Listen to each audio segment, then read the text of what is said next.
इस वीडियो में मैं आपको गुरुवार के व्रत के दिन केले की पूजा की विधि के बारे में बताऊंगी कि हम केले की पूजा किस प्रकार करते हैं।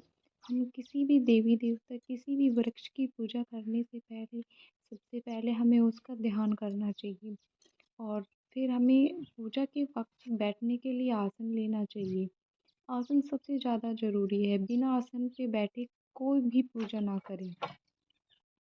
इस व्रत में हमें केले का पेड़ और हो सके तो केले के पेड़ के पास हमें तुलसी का पेड़ लगाना चाहिए, क्योंकि विष्णु भगवान को तुलसी बहुत प्रिय है।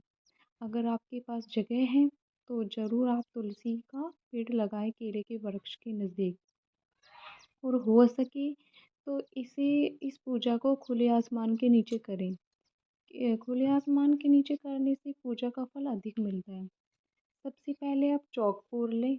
मेरे पास चौक फोड़ने के लिए है आटा, मैंने आटा लिया है और थोड़ी सी इसमें हल्दी मिलाई है।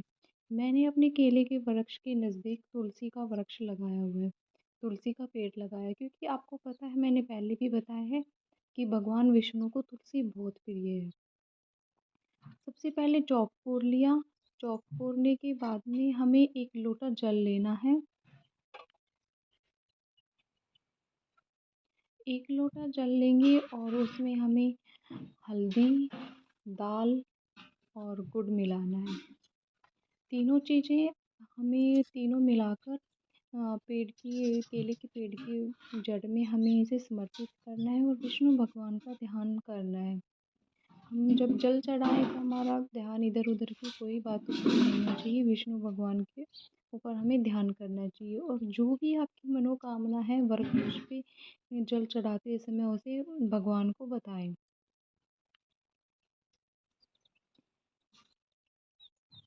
धीरे धीरे करके हमें वृक्ष की जड़ में जल चढ़ाना चाहिए।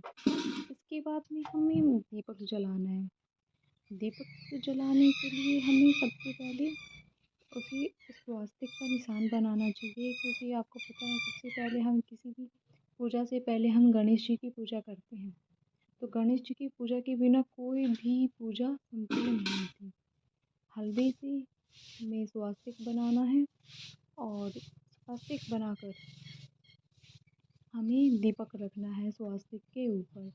याद रखिए, या तो आप तिल के तेल का दीपक लें या फिर आप गाय का घी लें दीपक के लिए, ये सबसे अच्छा रहेगा आपके लिए। दीपक में दीपक जलाएं और भगवान विष्णु का ध्यान करें।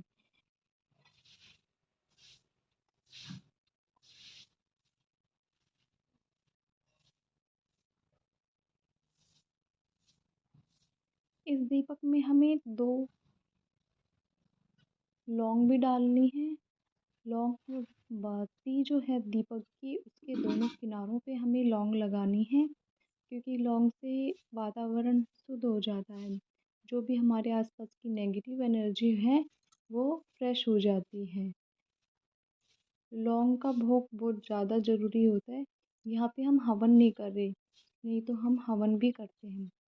रोली लेनी चाहिए और रोली जो है वो भगवान विष्णु के जो केले का वृक्ष है उसके हमें बांधनी है और भगवान विष्णु का ध्यान करना है। तो संपूर्ण विधि के दौरान हमें भगवान विष्णु का ध्यान जरूर करना है, क्योंकि पूरी विधि ध्यान के ऊपर ही निर्भर है, सभी व्रत ध्यान के ऊपर ही निर्भर है।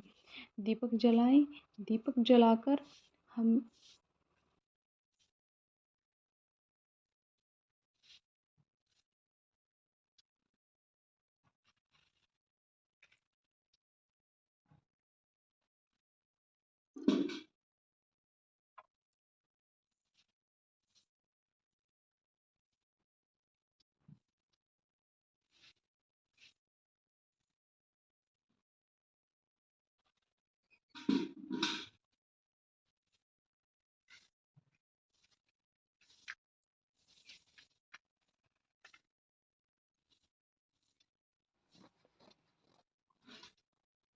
दीपक जलाने के बाद में हमें धूप लेनी है, धूप जलानी है। फिर हमें भगवान विष्णु की कथा करनी है। ये सारी चीज़ें करके और जो भी हमारे पास एक्स्ट्रा हल्दी है, जो भी हमारे पास एक्स्ट्रा दाल है, वो हमें जड़ पे केले की जड़ में समर्पित कर देनी है। जो भी आपके पास है एक्स्ट्रा वो केले की जड़ में समर्पित कर दें।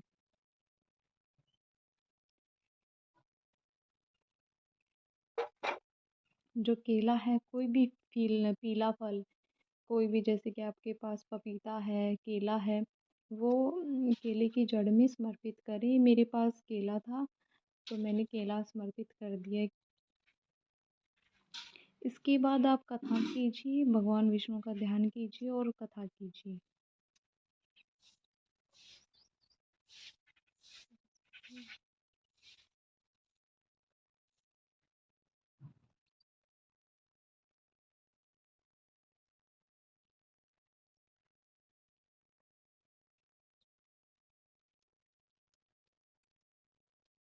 कथा करने के बाद हमें भगवान की आरती भी करनी है, बृहस्पति देव की हमें आरती भी करनी है। आरती के लिए आप कपूर लीजिए, कपूर से हमें इसकी आरती करनी है। भगवान विष्णु की जो आरती हम कपूर से करेंगे।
इस व्रत में याद रखिए, हमें गाय के लिए मांडी निकालनी बहुत ज़्यादा ज़रूरी है। मांडी निकालिए और इसमें आटे की मांडी निकालिए, हल्दी, दाल और गुड़ इसमें डालिए।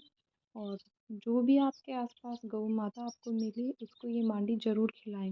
इससे आपको बृहस्पति देव के व्रत की पूर्ण पूर्ण फल मिलेगा।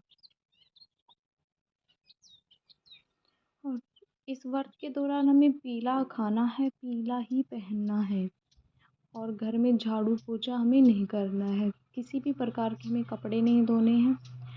और रात को जो हम खाना खाएंगे, रात को जो भी आप खाना खाएं, हो सके तो रोटी ना ही खाएं और खाएं जो बेसन की चीज़ खाएं, या पीले फल खाएं और बेसन की चीज़ें खाएं। बेसन का हलवा बना लें, लेकिन पीली ही चीज़ हो और थोड़ी सी उसमें हल्दी मिलाएं।